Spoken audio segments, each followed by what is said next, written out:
kami sebagai anggota DPR RI, ya kami menjalankan tugas kami dengan cara menyuarakan. Dengan apa yang kita laksanakan selama ini dengan kunjungan kerja, dengan kunjungan ke dapil, reses, dan segala macamnya. Sudut Dengar Parlemen.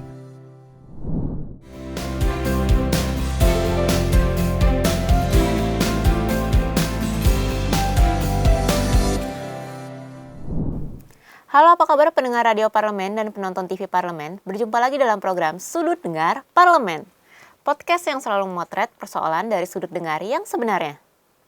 Saya Nana kembali bersama Bimo, kali ini akan mengajak Anda bicara seputar pariwisata setelah badai pandemi reda. Nah, pariwisata termasuk primadona dalam meningkatkan devisa bagi negara. Data BPS tahun 2018, pariwisata menghasilkan devisa sebanyak 270 triliun, bahkan menyalip penghasilan dari migas. Pandemi COVID membuat semua angka pariwisata turun di tahun 2019, yaitu 16 juta lebih wisatawan. Di tahun 2020, turun menjadi 4 juta, sehingga devisa juga merosot sampai 80%. Nah, sekarang pandemi sudah mulai mereda. Untuk mendukung bangkitnya pariwisata, Komisi 10 DPR RI telah membuat 2 panitia kerja atau panja, yaitu Panja Penguatan Ekonomi Kreatif atau Ekraf dan Panja Pemulihan Pariwisata. Pemerintah juga telah menyiapkan sejumlah insentif bagi pelaku wisata. Nah, bagaimana DPR RI mendukung pemerintah membangkitkan sektor pariwisata? Dan apakah agenda besar G20 dan P20 ini bisa mendongkrak pariwisata kita? Nantikan bahasanya lebih dalam di podcast Sudut Dengar Parlemen. Sudut Dengar Parlemen. Baik pendengar Radio Parlemen dan penonton TV Parlemen, saya Nana dan Bimo sudah bersama narasumber nih. Nah, siapa nih Bim narasumbernya? Baik, terima kasih rekan Nana dan pemirsa dan juga pendengar TVR dan Radio Parlemen. Pada kesempatan siang hari ini kita kedatangan salah satu narasumber, di mana narasumber kita pada kesempatan kali ini berasal dari Komisi 10, yaitu fraksi Partai Demokrat, Dapil Jateng 6. Ada di studi kita sudah hadir Bapak Bramantyo Suwondo. Selamat siang. Assalamualaikum Bapak. Waalaikumsalam Mas, Mbak semua.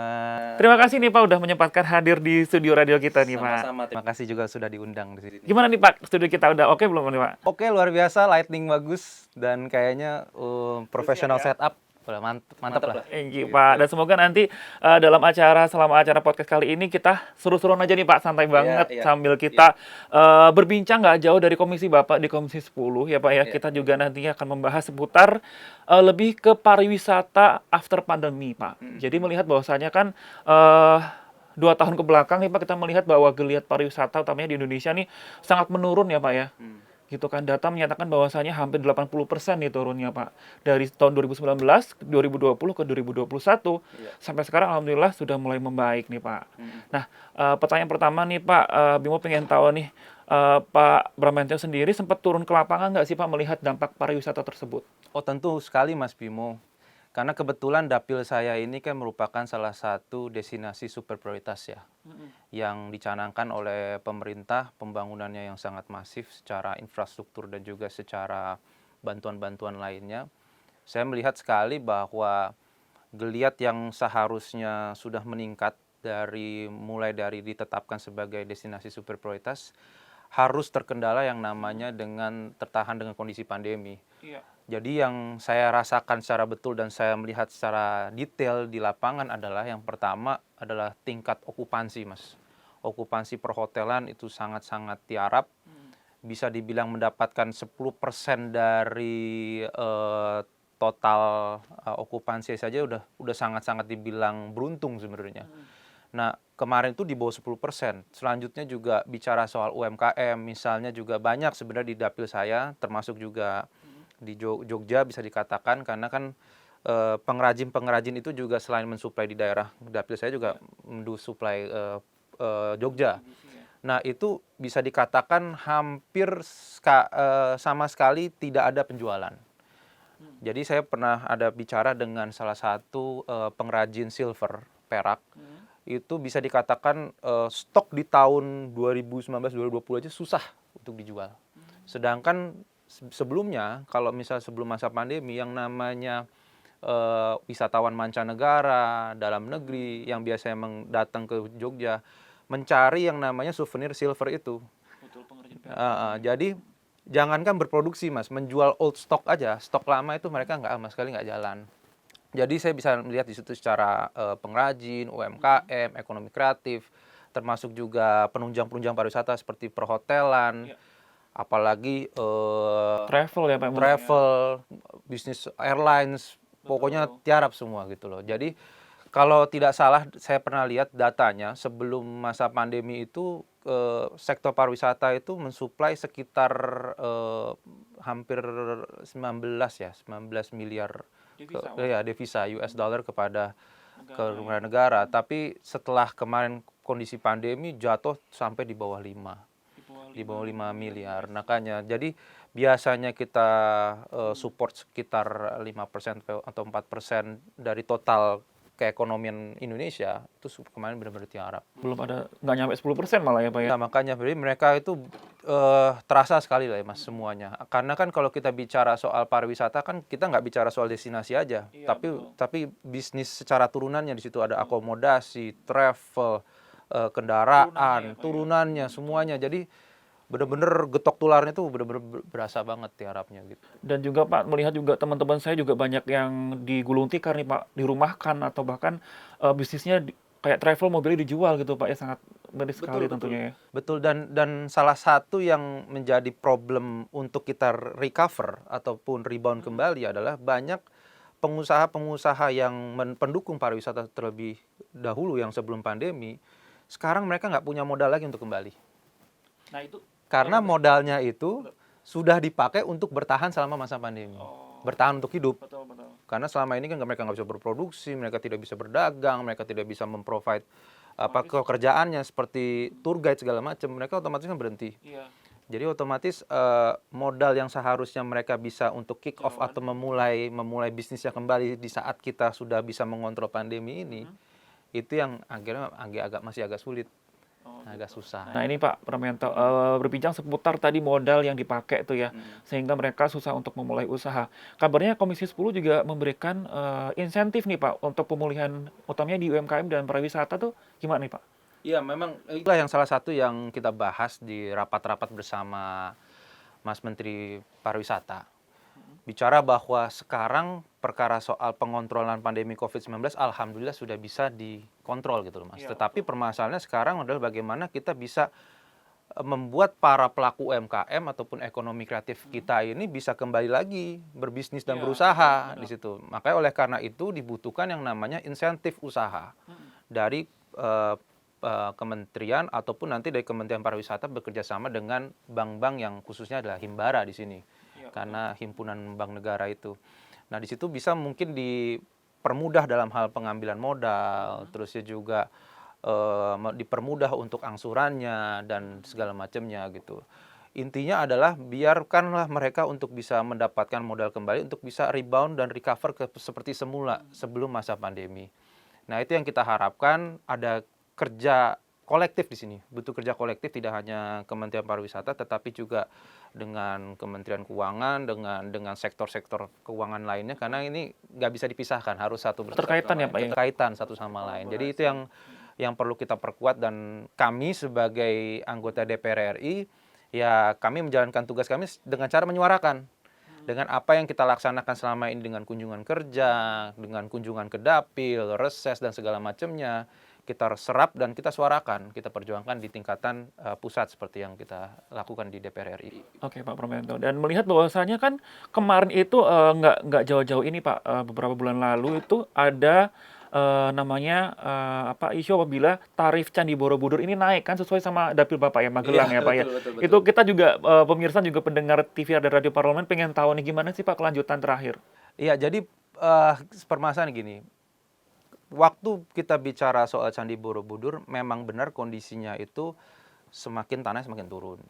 Dan kita harus yang namanya mempreservasi ataupun menjaga kondisi Borobudur agar tetap bisa kita nikmati dan kita bisa teruskan, tetap utuh, teruskan kepada anak cucu kita. Nah, tetapi yang permasalahannya adalah bagaimana kita bisa mengontrol jumlah pendatang untuk bisa mengapresiasi Borobudur yang bisa naik ini ya. Ya kan, tanpa harus menaikkan harga yang begitu ekstrim gitu loh. Jadi approach-nya itu bukan dengan secara finansial. Karena kenapa? Waktu pembangunan di SP Borobudur ini, pembahasan dengan DPR RI dengan pemerintah itu adalah kita sepakat untuk membuat pariwisata ini berkelanjutan. Nah, kunci dari keberkelanjutan itu adalah keikutsertaan masyarakat sekitar. Masyarakat sekitar dan pendukung pariwisata yang lainnya dalam hal menjaga dan juga memperkuat dari destinasi pariwisata tersebut. Nah, kalau kita bicara dengan 750.000 per orang untuk bisa masuk, otomatis itu yang hanya bisa masuk adalah orang-orang dari bisa dikatakan dari kota-kota besar dan ataupun ekonomi teratas gitu loh. Sebagai catatan Mas dan juga rekan-rekan semua, teman-teman semua, UMR di sekitaran Magelang itu sekitar 1,8 sampai 2,1. Jadi sesuatu hal yang pastinya tentu jadi boundary terbatas gitu loh. Sedangkan yang kita inginkan adalah mereka masyarakat sekitar juga bisa ikut dalam pembangunan tersebut gitu loh. Nah, kunci Mas dari pembangunan suatu destinasi pariwisata untuk bisa berkelanjutan adalah ada dukungan dari masyarakat sekitar. Nah, bagaimana masyarakat sekitar itu bisa menjaga Candi Borobudur itu kalau mereka sendiri tidak paham dengan Candi Borobudur itu? Kenapa sih signifikansinya terhadap kemasyarakatan kita seperti apa sih? Turunan sejarahnya seperti apa sih gitu loh. Kenapa kita harus mempreservasi gitu. Nah, bayangkan Mas, kalau misalnya masyarakat sekitar bisa kita ajak ya kan. Terus mereka mempelajari sejarah tentang leluhurnya. Edukasi Iya, betul, edukasi tentang sejarahnya. Tentu ya otomatis kan pasti akan terbangun awareness, Mas. Iya. Oh, kesadaran. Oh iya ya, ini peninggalan dari nenek buyut kami dan kami harus menjaga. Dan bagaimana kita bisa menjaga ini dan terus kita bisa memberikan efek dampak positif secara ekonomi. Intinya pemerintah memberikan keputusan tersebut dengan ada alasan tentunya Pak ya? Iya, mereka approach seperti itu. Tapi kemarin setelah banyak kontra dari masyarakat dan masukan dari DPR RI tentunya, akhirnya pemerintah mengevaluasi lagi kembali bagaimana tetap menjaga, mempreservasi Candi Borobudur bukan dari approach price itu. Makanya saya bilang ajukan ya palingan kalau mau dengan cara pembatasan dengan ini online booking atau in advance booking. Ada price tunggunya ya Pak ya? Iya, jadi waktu tunggu ya. Jadi bukan berdasarkan siapa mampu nggak mampu gitu loh, siapa mampu nggak mampu, tapi lebih kepada ini ada antrian lah. Regulasi yang lebih menguntungkan kedua belah pihak. Kedua belah pihak. Nah Pak, ini Nana ada mau nanya nih Pak. Iya. Ya Pak, nanti kan Oktober ada G20 nih Pak. Nah, gimana Komisi 10 memanfaatkan momentum ini untuk kebangkitan pariwisata? Oh iya, jadi kan G20 di bulan Oktober sebentar lagi akan ada gitu ya. Kami di Komisi 10 ngelihat ini dengan cara bagaimana membangun pariwisata secara short term dan juga long term. Short termnya itu dengan cara tentunya banyak delegasi-delegasi dari negara-negara besar maupun juga negara berkembang akan datang ke tempat Indonesia. Nah, banyak itu yang akan dilaksanakan selain event utamanya di Bali, tapi juga akan banyak kegiatan yang side event itu yang ada di Borobudur, kemungkinan di Jakarta, Solo, termasuk juga Labuan Bajo. Nah, secara short termnya kita akan meyakinkan ataupun juga menjelaskan destinasi pariwisata yang di kota-kota tersebut gitu loh. Dan ini dengan harapan mereka akan sekaligus selain dalam rangka untuk berbisnis G20 tetapi juga dalam rangka untuk berpariwisata. Nah, ini tentunya dengan harapan bisa memberikan impact positif pada UMKM, perhotelan dan segala macamnya gitu, turunan-turunan dari pariwisata itu. Nah, itu selain itu juga ngebantu kan getok tular bahasanya ya. Jadi kalau mereka udah tahu Labuan Bajo sebagaimana indahnya, Solonya dengan keunikan makanannya dan segala macam, tentunya mereka akan menyampaikan kepada kolega-koleganya di negaranya masing-masing. Dan ini tentunya akan menjadi semacam iklan gratis ya. Iklan gratis yang kita tidak perlu anggarkan besar untuk ke luar negeri. Power of mood kayaknya Pak ya. The power of mouth ataupun juga dari rekomendasi dari orang kan pasti orang lebih yakin dibandingkan dilihat dari sosial media dan segala macamnya kan. Jadi itu yang dibilang dari short termnya. Nah, untuk long termnya tentunya hasil-hasil pembahasan dari G20 kita lebih menguatkan bagaimana kita bisa memperkuat SDM pariwisata di Indonesia Ya kalau kita bicara SDM pariwisata tentunya banyak hal lah, beberapa sektor hospitality, perhotelan, UMKM, kuliner dan segala macamnya. Nah kita penguatan di situ agar mereka lebih terampil tentunya dan juga memberikan dampak ekonomi yang lebih besar untuk kehidupan mereka gitu. Dan ini terakhir nih Pak, nggak kerasa udah mau menuju ke 15 menit. Tentunya di pandemi COVID ini kan tentunya belum berakhir Pak. Dan kita tahu bahwa katanya kabarnya ada virus baru. Nah, itu varian baru nih Pak. Nah, kita udah mulai happy, tapi habis itu ada lagi varian baru nih. Komisi 10 menyikapinya gimana? Utamanya di UMKM dan pariwisata. Kalau kami tentunya memperkuat yang namanya percepat vaksin booster.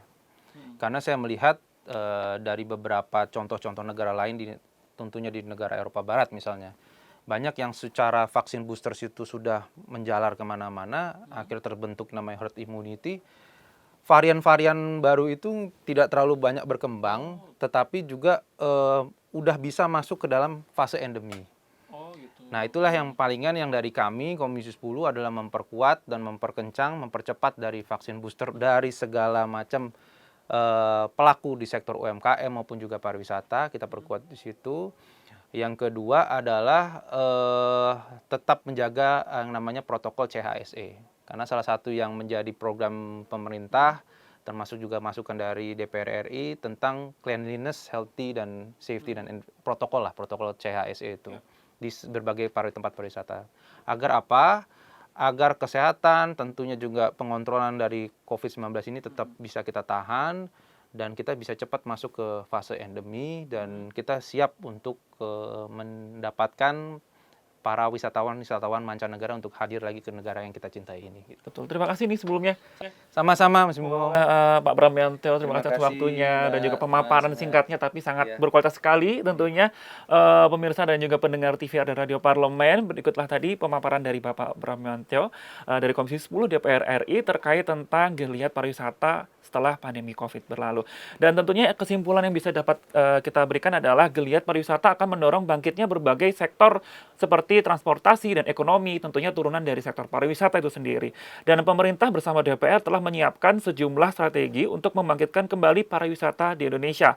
Nah, semua itu tentu tidak akan optimal tanpa adanya dukungan dari kita semua ya Pak ya, kedua belah pihak, yaitu antara pemangku kebijakan dan juga masyarakat Indonesia tentunya. Dan tentunya, ayo kita dukung bangkitnya pariwisata Indonesia. Baik Bapak, terima kasih sekali lagi. Assalamualaikum warahmatullahi wabarakatuh.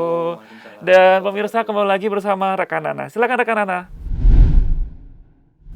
Saya Nana bersama Bimo dan seluruh kerabat kerja yang bertugas pamit undur diri. Terima kasih atas perhatian Anda dan sampai jumpa di Sudut Dengar Parlemen selanjutnya.